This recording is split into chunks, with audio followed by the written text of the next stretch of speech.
जय हिंद and welcome back to the channel. आज हम बात करते हैं क्लास 10th गणित का वो प्रश्न जो आप लोगों के एग्जाम में डायरेक्ट छपेंगे। ठीक है, इसमें हम टॉप 50 प्रश्न आप लोग लाएंगे, क्या कि 100 प्रश्न का अगर कैलकुलेशन करेंगे वीडियो लंबा हो जाएगा, आप लोग नहीं देखिएगा। और ये ध्यान रखिएगा, ये सेट ए का क्वेश्चन जो है हम लोग देखेंगे। और एग्जाम के दृष्टिकोण से इतना याद रखिएगा कि कोई भी क्वेश्चन होता है कभी भी गेस पर विश्वास नहीं कीजिएगा। ठीक है, हम रिवीजन के दृष्टिकोण से आप लोगों के लिए ये क्वेश्चन लाए हैं। ठीक है, इसलिए आप लोग इसे माइंड कंसंट्रेशन के साथ अच्छे से इसे आप लोग देख लीजिएगा। ठीक है, क्लास 10 के जितने भी बच्चे हैं, जितने भी भाई हैं, आराम से इसे आराम से पढ़ लीजिएगा। बस कंसिस्टेंसी के साथ, बिलीव के साथ एक बार आप लोग पढ़ के जाइएगा, फिर हम लोग आगे बात करेंगे। चलिए हम लोग क्वेश्चन की तरफ चलते हैं, देखते हैं आज का प्रश्न कैसा है। आज का प्रश्न इसमें क्या दिया हुआ है देख लीजिए, पूरा का पूरा ये सेट है। ठीक है, आज का प्रश्न इसमें ये है। फर्स्ट क्वेश्चन क्या है? फर्स्ट क्वेश्चन आप लोगों के लिए बोलता है, थोड़ा ये डीप कर लेते हैं, ठीक है, बड़ा कर लेते हैं, आइए। ठीक है, फर्स्ट क्वेश्चन है 5 + 3√2 क्या है? अब बताइए, आप ही बताइए। आप लोग बनाते बनाते थक गए होंगे, पूरा ये क्वेश्चन आप लोगों के लिए परेशानी का सबब बन गया होगा। ऑब्जेक्टिव में पूछता है, ऑब्जेक्टिव में पूछा है 5 + 3√2 क्या है। याद कीजिएगा, परमेय होता है, एक होता है अपरमेय। तो परमेय वह संख्या जो p/q यानी कि बट्टा के रूप में रहता है, और जिसे बट्टा के रूप में डिफाइन नहीं कर सकते, अपरमेय संख्या हो जा सकता है। तो क्या हो जाएगा 5 + √3, इसमें रूट लग गया जी, और क्या भी √2 है जो अपरमेय के अंतर्गत आता है, तो क्या हो जाएगा अपरमेय हो जाएगा। निम्न में से कौन अभाज्य संख्या है? अभाज्य संख्या किसे कहते हैं? अभाज्य संख्या उसे कहते हैं जो एक और खुद से कटता है। ठीक है, तो इसमें कौन सा हो जाएगा जो एक और खुद से कटता है? आप ही लोग बताइए। ऑप्शन है 28, 69, 71 और 63। तो क्या हो जाएगा 71 जो है किसी से नहीं कटता, ये भी कट जाता है, ये भी कट जाता है और ये भी कट जाता है। निम्न में से कौन सा अपरमेय संख्या नहीं है? कौन जो है अपरमेय संख्या नहीं है? √7 खंड नहीं होगा, 13 इसका भी नहीं निकलेगा, 25 का क्या हो जाता है 5 और 31 का भाई नहीं निकलेगा। तो कौन बोलता है अपरिमेय नहीं है? तो ये सारे के सारे रूट में है तो अपरिमेय हो जाएगा। लेकिन √25 का वर्गमूल क्या होता है 5 होता है, इसीलिए ये क्या हो जाएगा परिमेय होता है, इसीलिए ये अपरिमेय नहीं है। तो आंसर सी हो जाएंगे। चलिए नेक्स्ट क्वेश्चन है, निम्नलिखित में से किस परिमेय संख्या का दशमलव प्रसाद शांत होता है? एक होता है शांत, एक होता है अशांत। तो शांत किसे बोलते हैं? जो पूरा पूरा कट जाए, यानी कि दशमलव के बाद भी पूरा पूरा कट जाए उसे शांत बोलेंगे, और जो पूरा पूरा नहीं कटे उसे अशांत बोलेंगे। इसे आप लोग भाग दीजिएगा और डेसिमल में निकालने का प्रयास, जो कटेगा तो ठीक है, नहीं कटेगा तो अशांत हो जाएगा। तो इसमें शांत बोल रहा है तो 11/160 जो है ये शांत होता है। आप लोग कीजिए। दो लगातार सम संख्या का महत्तम समावर्तक क्या होता है? मान लीजिए दो लगातार क्या बोलता है सम संख्या। सम संख्या किसे बोलते हैं? जो 2 से कटता है। तो लगातार हम छोटे लेते हैं, 2 और 4 ही लेते हैं। इसका एचसीएफ निकालिए। ठीक है, एचसीएफ 2 से 2 एकाएँ 2, कितना आया 2, फिर क्या हो जाएगा 2 दूनी 4, कट गया पूरा का पूरा। तो एचसीएफ क्या आया 2, तो क्या हो जाएगा 2, यानी कि 2 लगातार सम संख्या का महत्तम क्या होता है 2 होता है। चलिए नेक्स्ट क्वेश्चन पे आते हैं। नेक्स्ट क्वेश्चन बोलता है, यदि अल्फा और बीटा द्विघात बहुपद x² + x - 2 के शून्यक हो तो वह 1/अल्फा + 1/बीटा का मान। अब बताइए, इसमें x² के गुणांक को क्या बोलते हैं? x² के गुणांक को a बोलते हैं। x के गुणांक को पीछे में क्या होता है? x के गुणांक को क्या बोलते हैं? b बोलते हैं। और c तो जो लास्ट वाला पूरा का पूरा c होता है। ठीक है, तो 1 + अल्फा यानी कि 1 + अल्फा बटे 1 + बीटा, इसे हम अगर बटा पर का जोड़ करेंगे तो अल्फा बीटा लघुत्तम हो जाएगा। तो ऊपर में क्या हो जाएगा बीटा + अल्फा या अल्फा + बीटा। एक बात बताइए आप, अल्फा + बीटा यानी कि मूलों का योगफल क्या होता है -b/a, और नीचे में अल्फा इंटू बीटा यानी कि मूल्य का गुणनफल क्या होता है c/a। ए से ए खत्म हुआ, बचा क्या -b/c। तो b की जगह पर क्या है 1, तो -1 क्या हो जाएगा -1, और c की जगह पर -2, माइनस खत्म तो 1/2। कौन सा आंसर हो जाएगा 6 का ए नंबर आंसर हो जाएगा। ठीक है, उतारते जाइए आप लोग अच्छे से, दिमाग कंसंट्रेशन के साथ इसे क्या है रट जाना है। बिंदु P बराबर दिया है 6 - 5 का भुज। याद रखिएगा, एक्स अक्ष को भुज बोलते हैं, एक्स अक्ष को भुज बोलते हैं, और वाई अक्ष को क्या बोलते हैं कोटि बोलते हैं। तो एक्स वाई, तो एक्स बराबर क्या है 6, तो इसमें भुज बराबर क्या हो जाएगा 6। यहाँ पे कोटि बोलता है तो -5 हो जाता है। चलिए नेक्स्ट क्वेश्चन क्या बोलता है, बिंदु 2 3 स्थित है। बिंदु 2 3 स्थित है, ये डायग्राम जब बनाते हैं plus plus minus plus plus अति माइनस माइनस प्लस माइनस, तो क्या हो जाएगा दोनों प्लस में है तो दोनों प्लस में क्या हो जाएगा प्रथम पद। इसमें क्या आंसर मारिएगा प्रथम पद। नेक्स्ट है, यदि x बराबर a y बराबर समीकरण x - y बराबर 2 x + y बराबर 4 को हल a और b का मान क्रम से क्या होगा? ये होगा इसका फर्स्ट क्वाड्रेंट होगा। मान लीजिए x बराबर a, जहाँ x है वहाँ a ले लीजिए, जहाँ y है वहाँ b ले लीजिए, और a और b का मान निकाल दीजिए। सिंपल। किसी भी प्रक्रिया से आप निकालिए, विलोपन से निकालिए, जिससे निकालना निकाल दीजिए, वज्र से निकालिए। चलिए 10 नंबर क्वेश्चन भी सेम है। यदि x बराबर a y बराबर इस समीकरण a इतना और इतना को हल a और b का मान, जहाँ x है वहाँ a दे देना है, जहाँ y है वहाँ b दे देना है। तो a माइनस बी बराबर 2 हो जाएगा और ये हो जाएगा a प्लस बी बराबर 4। दोनों का मान निकाल दीजिए, सॉल्व कर दीजिए, a और b का मान निकल जाएगा। तो a और b को जब सॉल्व कीजिएगा तो आंसर आएगा 3 और 1। ठीक है। समीकरण x square plus 2x plus 4 बराबर 0 के मूलों की प्रकृति कैसा है? ये अवास्तविक होगा। क्या होगा? अवास्तविक होगा। डी बराबर निकालिए ना।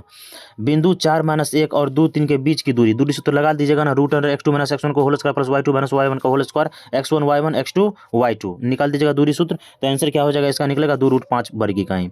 बिंदु 4 10 और 2 2 को मिलाने वाली रेखाखंड के मध्य बिंदु से बिंदु 0 और 2 की दूरी, मध्य बिंदु से 0 और 2 की दूरी देखिए यहाँ पे मान लीजिए एक रेखाखंड है। इसका क्या दिया हुआ है? 4 और 10 दिया हुआ है और इसका क्या दिया हुआ है? 2 और 2 दिया हुआ है। कोई एक बिंदु जो है 0 और 2 दिया हुआ है। एक बात बताइए, जब इसका मध्य बिंदु से निकालिएगा तो सबसे पहले हम बताइए, जब मध्य बिंदु निकाले तो एक्स वाई बराबर ये क्या होगा? एक्स और वाई। तो एक्स वाई बराबर निकालिएगा ना, तो एक्स वाई बराबर क्या होता है? x1 प्लस x2 बटे में 2 और y1 plus y1 plus y2 बटे में 2। तो मान निकाल दीजिएगा तो एक्स वाई का मान यहाँ पर निकल जाएगा आपका। कितना निकल जाएगा? जब सॉल्व कीजिएगा तो 3 और 6 निकलेगा। ठीक है। तो ये निकल गया ओ, यानी कि मध्य बिंदु बराबर ये निकला 3 और 6 निकला और एक पहले से दिया हुआ है 0 और 2। तो 3 और 6 और 0 और 2 के बीच की दूरी निकाल दीजिएगा, दूरी सूत्र पर। हो गया। चलिए तो इसका आंसर कितना आ जाता है? 13 नंबर का। 13 नंबर का जब इसे सॉल्व कीजिएगा तो शायद 5 वर्ग इकाई के आसपास आता है 13 नंबर का। हाँ ठीक है, 5 वर्ग इकाई इसका आंसर आ जाएगा। चलिए नेक्स्ट क्वेश्चन हम लोग देखते हैं। नेक्स्ट क्वेश्चन पे आते हैं। नेक्स्ट क्वेश्चन है, त्रिभुज ABC के शीर्ष के निर्देशांक इतना इतना और इतना है, तो त्रिभुज का केंद्र का निर्देशांक निकालिए। यानी कि एक त्रिभुज है और इसका शीर्ष जो है A B और C। ठीक है। ये दिया हुआ है 2 4 और ये दिया हुआ है 0 6 और ये दिया हुआ है 4 माइनस 1। तो क्या बोलता है? त्रिभुज केंद्रक के निर्देशांक, केंद्रक के निर्देशांक यानी कि इसका निर्देशांक। तो निर्देशांक बराबर क्या हो जाएगा? केंद्रक का निर्देशांक बराबर क्या हो जाएगा? x1 जोड़ x2 जोड़ x3 बटे में 3 y1 जोड़ y2 जोड़ y3 बटे में 3 निकाल दीजिएगा। चलिए तो इसका आंसर आ जाता है 14 नंबर का क्या? 2 और 3। चलिए नेक्स्ट क्वेश्चन है, यदि बिंदु 1 2 0 0 और 1 बीच संरेख हो तो क्या होगा? आप ही बताइए। जब त्रिभुज संरेख होता है तो क्षेत्रफल बराबर क्या होता है? त्रिभुज का क्षेत्रफल बराबर क्या हो जाता है? जब तीनों त्रिभुज संरेख होता है तो क्या होता है? क्षेत्रफल बराबर 0। तो त्रिभुज का क्षेत्रफल बराबर क्या होता है? फार्मूला लगा दीजिएगा, फार्मूला लगा दीजिएगा क्या?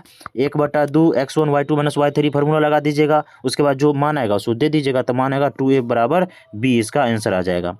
नेक्स्ट है, दो समान कोणिक भुजाओं में उसकी संगत भुजाओं का अनुपात सदैव समान होता है, यह कथन किसने कहा था? वेरी इंपॉर्टेंट क्वेश्चन, 16 नंबर रट लीजिए।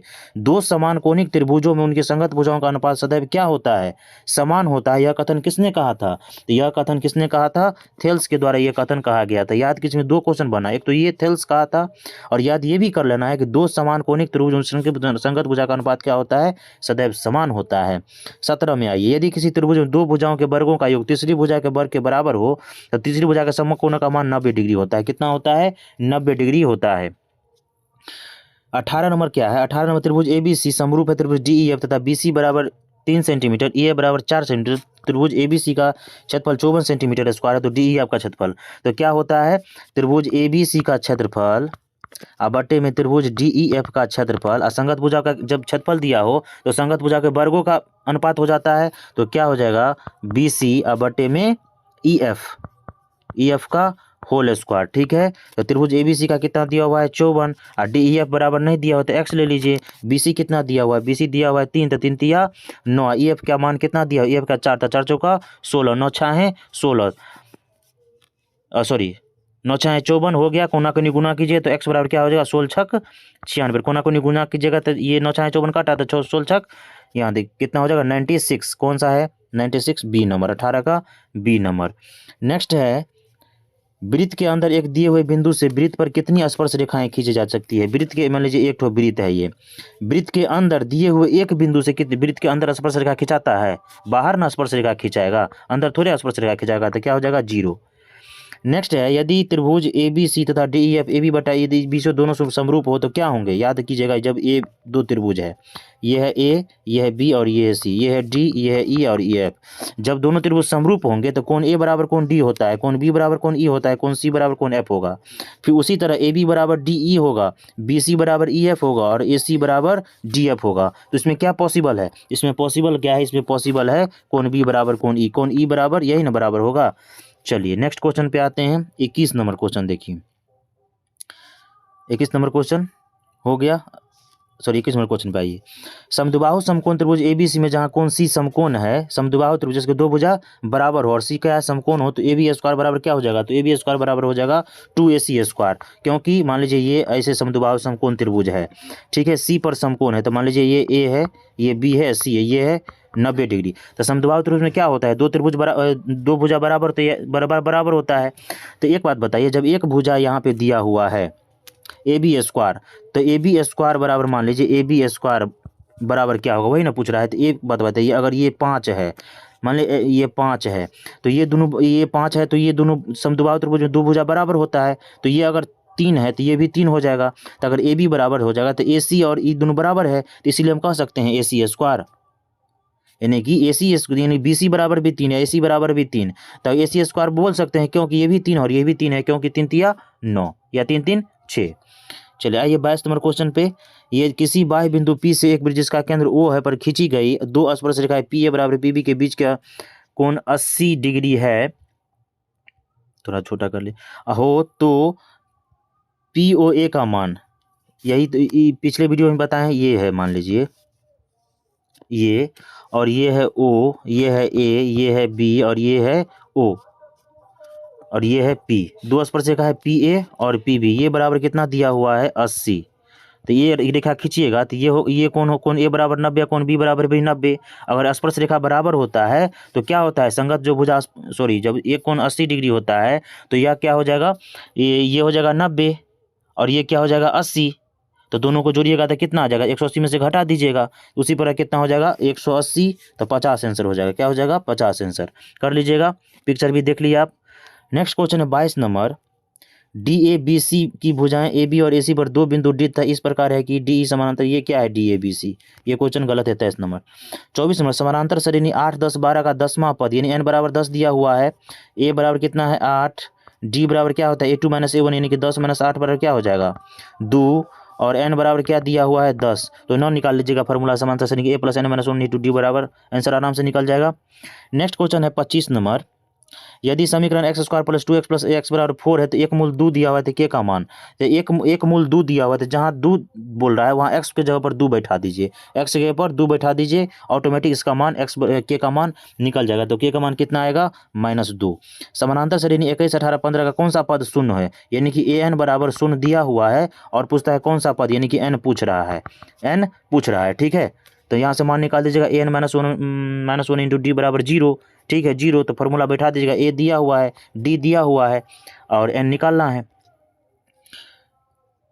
नेक्स्ट है समीकरण 2x² + 5 - 12 बराबर 0 का एक मूल निम्न से कौन है। याद कीजिएगा, जब इस टाइप का क्वेश्चन आए ना तो सीधे ऑप्शन पर हम लोग चलेंगे, ऑप्शन मतलब ऑप्शन बैठा के देंगे, जो भी एक ऑप्शन बोलेगा ऑप्शन के हिसाब से हम लोग बाय ऑप्शन करेंगे इस क्वेश्चन को। तो क्या बोल, जहाँ x है वहाँ पे सभी से एक कोनो मान बैठाएंगे और कोनो मान बैठाने पर अगर बराबर 0 आ जाता है तो समझ लीजिए वही उसका मूल है, तो इसका ऑप्शन बैठाएगा तो -4 आता है। नेक्स्ट क्वेश्चन है, यदि किसी बहुपद px = 2x² - 2 5 के शून्य का अल्फा प्लस बीटा हो तो अल्फा प्लस हो तो प्लस बीटा, यानी कि अल्फा प्लस बीटा का मान, अल्फा प्लस बीटा बराबर क्या होता है -b/a, तो -b क्या हुआ है, माइनस पहले से है, -2 पहले से, तो माइनस +2 हो जाएगा। a बराबर क्या हो जाएगा x² के गुणांक, तो +2, तो +2 इसका आंसर हो जाएगा, ठीक है। नेक्स्ट क्वेश्चन आइए, sin 90 - थीटा क्या होता है आप ही बताइए, sin 90 - थीटा क्या होता है cos theta, sin 90 - theta cos theta, ठीक है। नेक्स्ट क्वेश्चन पे आते हैं 30 नंबर क्वेश्चन देखिए, निम्न में से कौन sec a के बराबर, तो sec a बराबर क्या हो सकता है 1/cos a हो सकता है, 1/cos a, cosec 44 बटा sec 46, दोनों में से किसी एक पर काम करेंगे, तो ऊपर ही देख लीजिए, तो cosec हम 44 है तो 90 - इसको हम 46 लिख सकते हैं, 90 - 46, तो 90 में से 46 घटाया कितना 44, ठीक है, और sec 46 को कुछ नहीं करेंगे, ठीक है। cosec 90 - थीटा क्या होता है sec थीटा होता है ना, तो हो जाएगा sec 46, सेक 46 बटे में नीचे में पहले से सेक 46 कट जाएगा, क्या आ जाएगा 1। कौन सा आंसर हो जाएगा 1 आया, तो कौन सा आंसर है 1, बी नंबर। 2 कॉस स्क्वायर 60 का मान निम्न से कौन है, तो 2 गुने कॉस 60 का मान कितना होता है 1/2, तो 1/2 का स्क्वायर, स्क्वायर दिया हुआ है ना, तो स्क्वायर, तो 2 गुने 1/4, 2 1 2 2 दूनी 4, 1/2 आंसर है, कौन है 1/2, 1/2 डी नंबर। कौन सा नंबर, डी नंबर पे आते हैं। ठीक है, नेक्स्ट है sine square 20 plus sine square 70 का मान क्या हो जाएगा, नीचे आइए यहाँ पे देखते हैं हम लोग। यहाँ पे साइन स्क्वायर 20 किसी एक पर काम करेंगे तो साइन स्क्वायर 20 को छोड़ दीजिए, अब प्लस साइन स्क्वायर हम 70 को लिख सकते हैं 90 माइनस 20, ठीक है, तो इसको कुछ नहीं करेंगे तो साइन स्क्वायर 90 और साइन स्क्वायर 90, यानी कि साइन 90 माइनस थीटा क्या होता है कॉस थीटा, तो क्या हो जाएगा कॉस स्क्वायर 20 डिग्री हो जाएगा। तो साइन स्क्वायर थीटा जो कॉस स्क्वायर थीटा बराबर क्या होता है 1, क्या है कि थीटा का मान दोनों जगह सेम है, तो 1 हो जाएगा। तो 1 कौन है आंसर, ए नंबर में। ठीक है, किसी त्रिभुज एबीसी में जहाँ बी समकोण है, किसी त्रिभुज एबीसी में ABC में ये क्या है समकोण है, यदि AB बराबर 12 है, BC बराबर 5 है, तो AC बराबर 9 निकल जाएगा, कर्ण स्क्वायर बराबर कर लंब स्क्वायर जोड़ आधार स्क्वायर करके आराम से निकल जाएगा। चलिए नेक्स्ट क्वेश्चन पे आते हैं। यदि 5 साइन ए बराबर 8 कॉस है तो कॉट ए का मान, बेहतरीन क्वेश्चन है, इसको हम लिख सकते हैं, यानी कि साइन थीटा, साइन है यहाँ तो कॉस को नीचे आए तो साइन बटा कॉस, ठीक है, पहले से 8 है और नीचे में इधर आ जाएगा तो 5 हो जाएगा, तो साइन थीटा बटे कॉस थीटा बराबर क्या होता है टेन थीटा, तो टेन थीटा बराबर क्या हो जाएगा 8/5, तो टेन थीटा बराबर P/B, H निकाल दीजिएगा, यहाँ से H निकाल दीजिएगा तो कॉट थीटा का मान नहीं निकल जाएगा। कॉट 60 का मान कितना होता है, कॉट 60 का मान होता है 1/√3। ठीक है, नेक्स्ट क्वेश्चन क्या बोलता है, जब सूर्य का उन्नयन कोण 60 डिग्री हो तो एक खंभा जिसकी ऊंचाई 6 मीटर है, तो ये यहाँ 6 मीटर है और ABC ये खंभा है, तो क्या बोलता है छाया, तो खंभा का छाया यही ना होगा, इसका मान निकालना है, और ये कितना दिया हुआ है 60 डिग्री। हाइट इंटीग्रेशन जब भी बात करेंगे तो हमेशा किस पर काम करेंगे, जो दिया हुआ है और जो निकालना है, तो दिया हुआ कौन है AB अब बटे में BC, तो लंब बटे आधार क्या होता है 10, तो 10 60 बराबर √3, तो √3 बराबर यहाँ AB का मान दे दीजिएगा, और BC बराबर क्या, AB का मान कितना 6, BC निकालना है BC, √3 दे दीजिएगा, कोना कोनी गुना कर दीजिएगा ना निकल जाएगा, तो इसका आंसर कितना निकलेगा बी नंबर निकलेगा, कितना निकलेगा 3√2।